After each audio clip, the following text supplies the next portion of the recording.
Hello बच्चों, कैसे हैं आप? आई होप बढ़िया होंगे।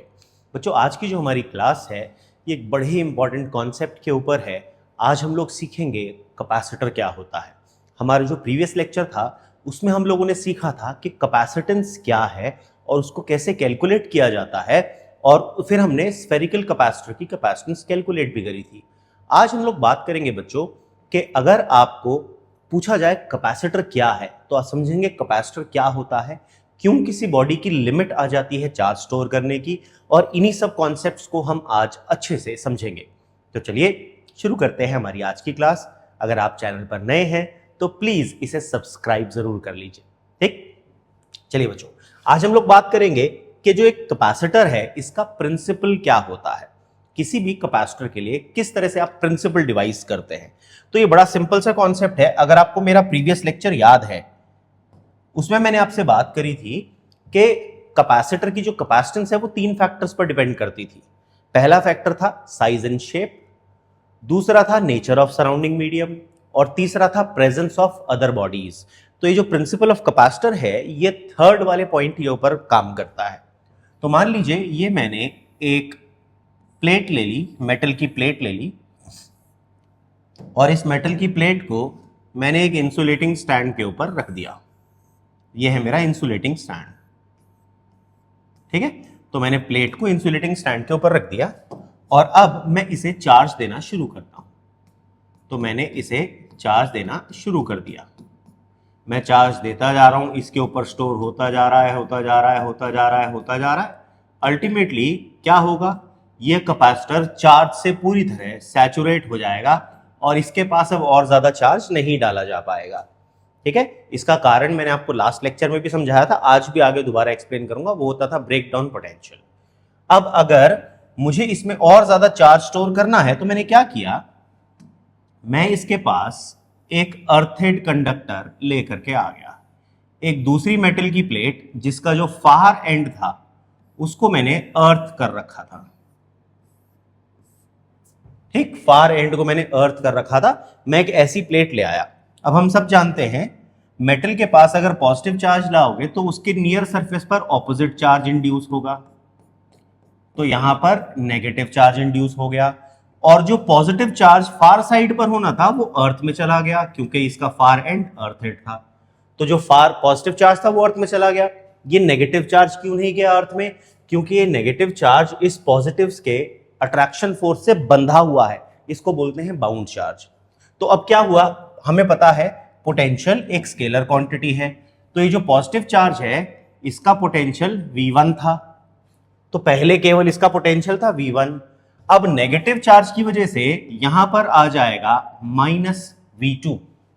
ठीक, तो अब जो नया पोटेंशियल होगा, पुराना पोटेंशियल जो था, ओल्ड वैल्यू ऑफ पोटेंशियल जो थी बच्चों, ओल्ड वैल्यू ऑफ पोटेंशियल थी V1, जो कि ब्रेकडाउन पोटेंशियल से ज्यादा हो गई थी VB से। इसीलिए इसके अंदर चार्ज की लीकेज शुरू हो गई थी। अब जब मैं दूसरा कंडक्टर लेकर के आया तो इस पर नेगेटिव पोटेंशियल आ गया।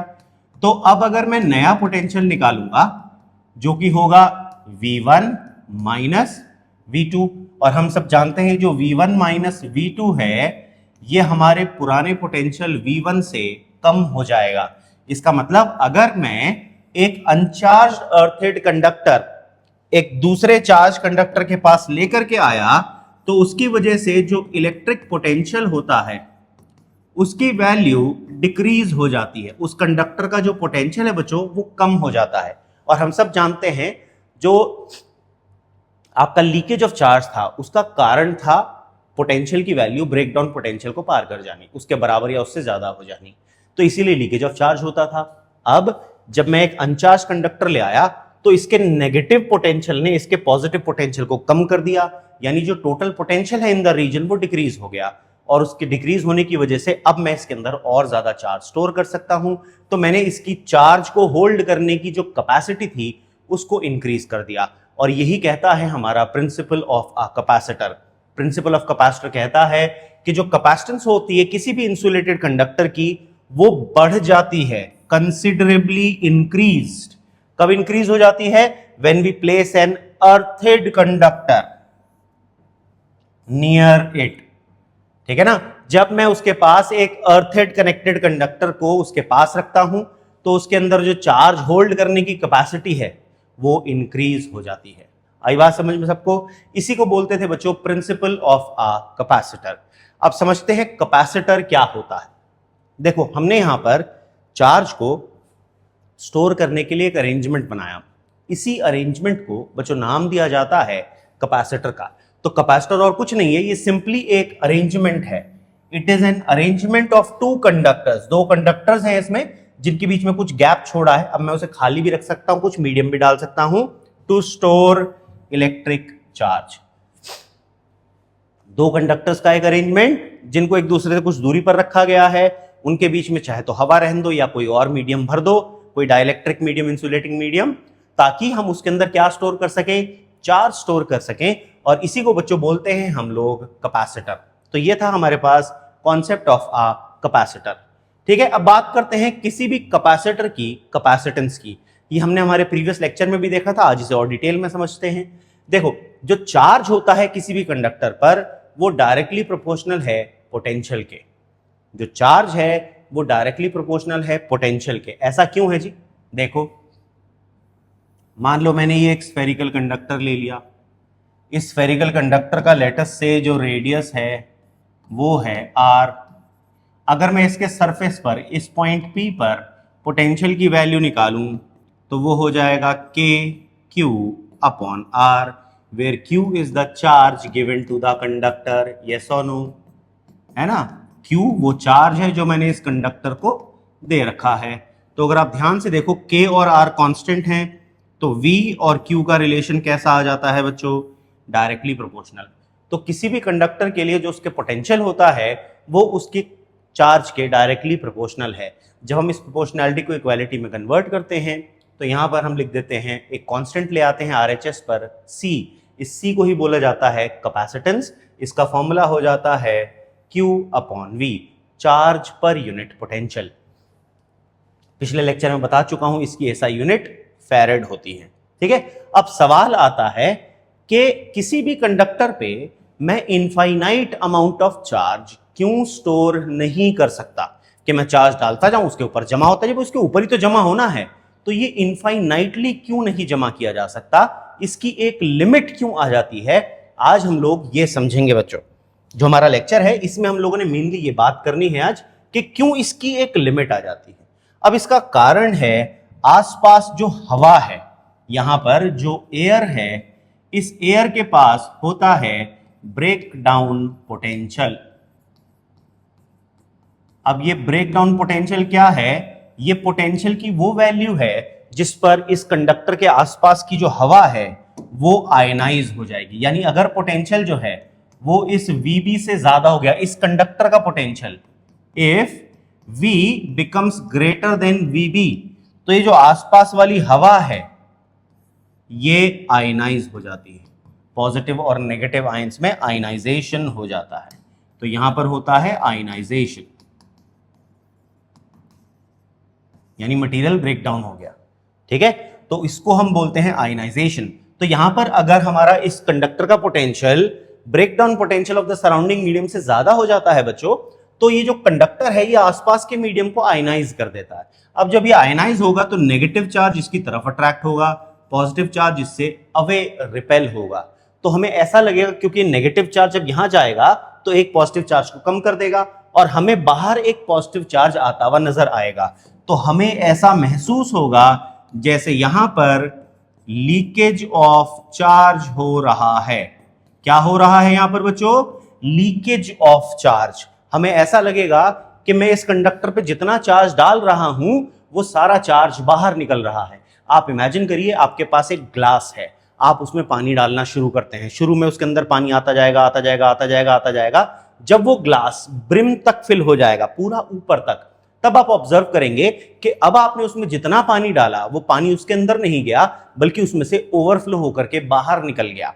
तो इसको बोलते हैं लीकेज। यहां पर कंडक्टर के साथ भी एग्जैक्टली सेम यही हो रहा है। मैं कंडक्टर में जितना चार्ज डाल रहा हूं वो सारा चार्ज इस लीकेज के थ्रू बाहर आ जा रहा है और इसका पोटेंशियल VB से ज्यादा नहीं हो पा रहा। जैसे ज्यादा होता है चार्ज लीक हो जाता है, फिर इसके अंदर पोटेंशियल कम हो जाता है, फिर मैं और चार्ज डालता हूं, पोटेंशियल बढ़ता है, वीबी से ज्यादा होता है, तुरंत लीकेज हो जाती है, चार्ज कम होता है, चार्ज कम होता है तो पोटेंशियल भी घट जाता है, वीबी के बराबर हो जाता है, उससे नीचे पहुंच जाता है। तो लगातार ये प्रोसेस चलती रहती है। मैं चार्ज डालता जाऊंगा, इसमें से चार्ज निकलता जाएगा, मैं और चार्ज डालूंगा, वो और चार्ज निकल जाएगा। इसी प्रोसेस को बच्चों हम लोग बोलते हैं लीकेज ऑफ चार्ज।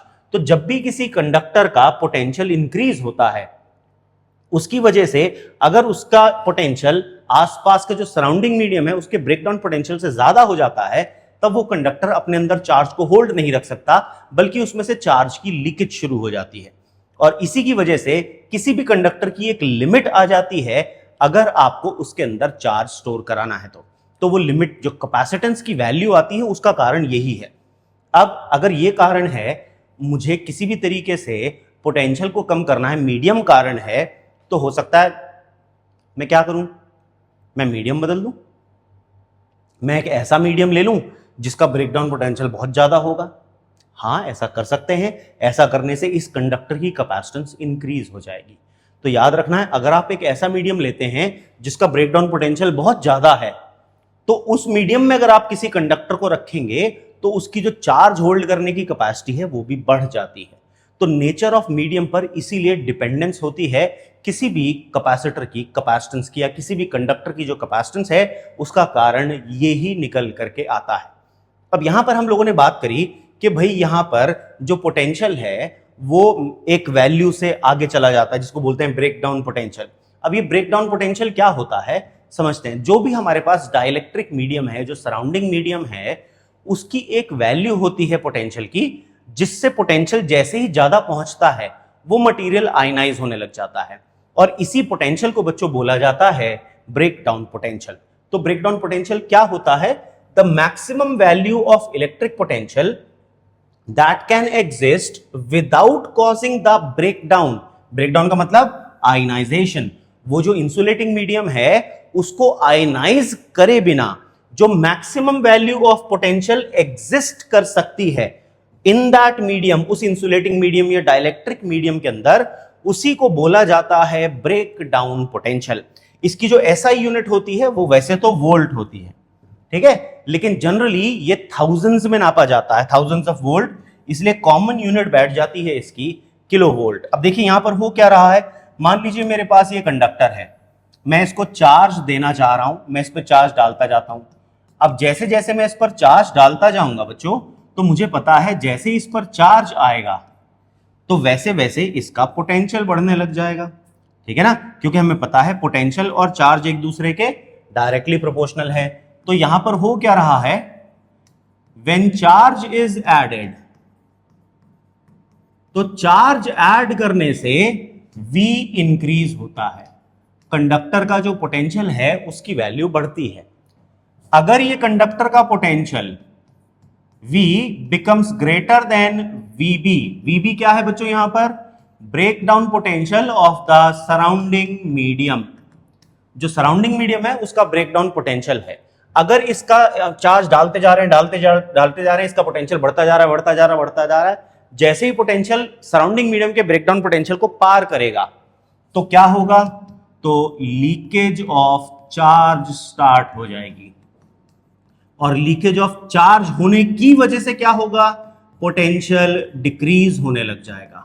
जो पोटेंशियल है उस मीडियम का वो घटने लग जाता है, पोटेंशियल स्टार्ट्स डिक्रीजिंग, क्योंकि चार्ज लीक होगा, पोटेंशियल कम होना शुरू हो जाएगा और फिर वीबी के अंदर पहुंच जाएगा। ठीक, फिर आप और चार्ज डालोगे, पोटेंशियल वीबी से ज्यादा हो जाएगा, वीबी से ज्यादा होगा, फिर लीकेज शुरू होगी, फिर पोटेंशियल कम हो जाएगा।